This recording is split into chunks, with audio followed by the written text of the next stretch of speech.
Hello, this is Diana from the Boston Healthcare Technology User Group, and today we have a special guest, Camila Mahuika. Camila, how are you? Good. Thank you, Diana, for having me here. The honor is all to us. So, we have some questions for you today. So, Camila, tell us a little bit more about you and where are you from? I'm from Uruguay. I came to the States when I was 19 and I major in Spanish translation. I always wanted to be a translator, but that didn't work out very well. And I went into medical interpretation about 5 years ago after my youngest daughter was born. And I fell in love with the field. It's been great. Oh, awesome. I actually didn't know that. So that answered my next question that is like, why did you decide to become a medical interpreter? So that's cool. So, have you trained in fields like other than medical, like relevant to interpretation?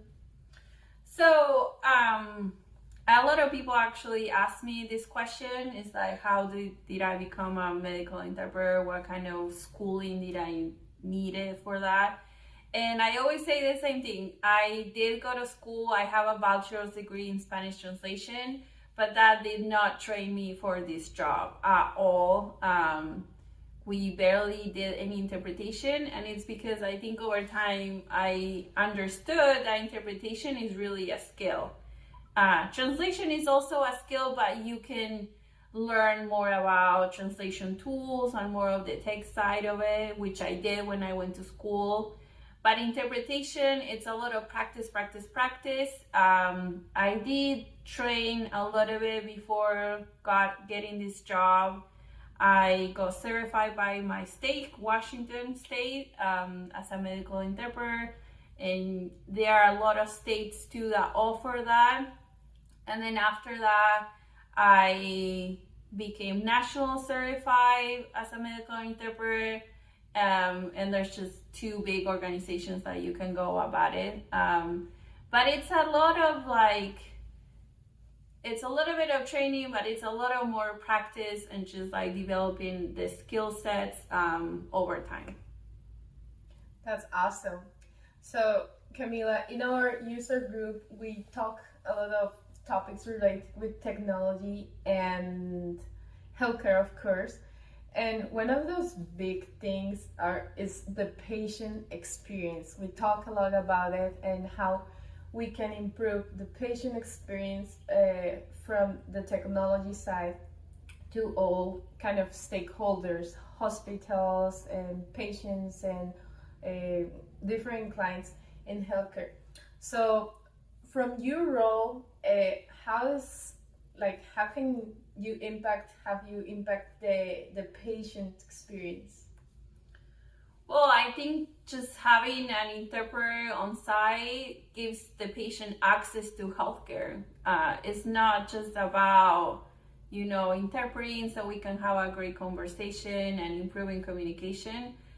You're actually giving the patient access to healthcare without, having an interpreter there. There can be a lot of mistakes done that can put the patient's life at risk. And right now, almost in the whole United States, having an interpreter is a law. And you've seen this when you go to a hospital, there's just going to be a big sign that says, if you need interpreting services, there will be something in a lot of languages that, tell the patient that they should request one. It's a lot of education too for providers, doctors, nurses, everyone that works for the hospital, and also for the patient.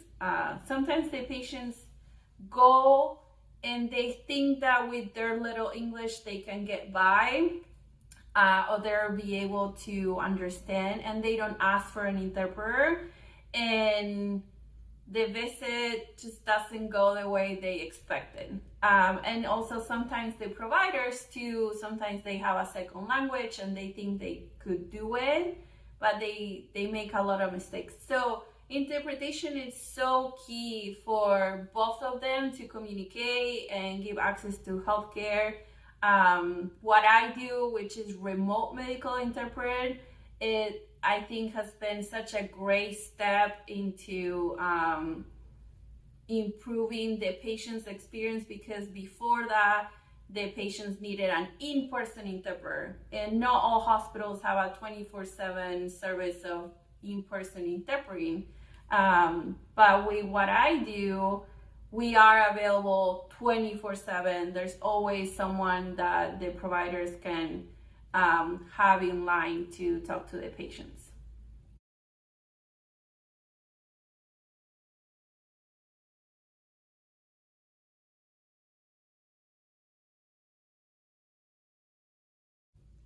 Cool. Have you changed a lot, like especially in the last 2-3 years with the COVID-19 pandemic?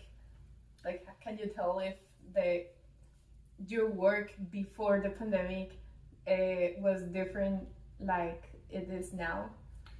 There were times when it became really stressful because, like I said, I do remote medical interpreting, so I work from home, but then the hospitals require all the providers to wear a lot of protective, what is it, protective equipment? No, protective, it wasn't just the mask, it was the mask and then like some stuff on top of that. They were like, I call them astronaut suits because I've seen a lot of nurses, especially on the ICU, wear like some sort of like suits that look an astronaut, and it was hard to communicate.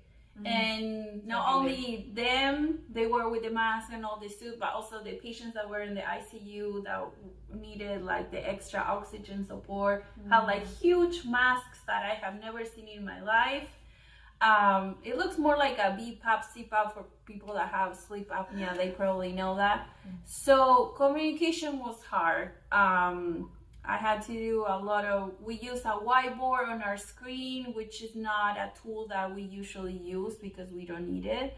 But we use the whiteboard a lot to write so the patient could read it, and then they will write on a notebook, and then we would interpret for that. So we try to work around it.